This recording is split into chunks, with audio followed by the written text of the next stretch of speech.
नमस्कार प्रणाम। हम हैं भोजपुरी एक्टर कृष्ण कुमार।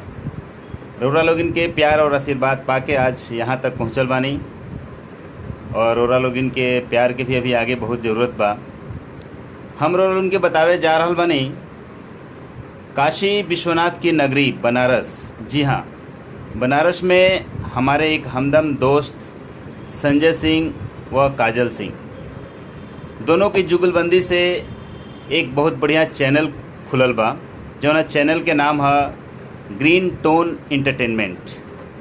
तो हम रउरा लोगिन से आग्रह विनती निहोरा करतानी कि ग्रीन टोन इंटरटेनमेंट के माध्यम से A to Z जितना भी काम बा, चाहे वो ऑडियो वीडियो रिलीज कैला से लेकर के शूटिंग करावला तक, सारा काम ये ग्रीन टोन इंटरटेनमेंट एक छत के नीचे पूरा हो रहल बा।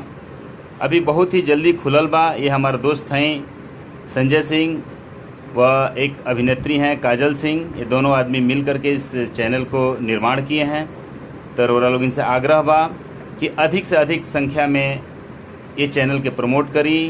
ये चैनल के माध्यम से रउरा ऑडियो वीडियो के सारा काम जौन भी बा करवाई और ये चैनल के यूट्यूब पे लाइक करी, शेयर करी और सब्सक्राइब करी। नमस्कार।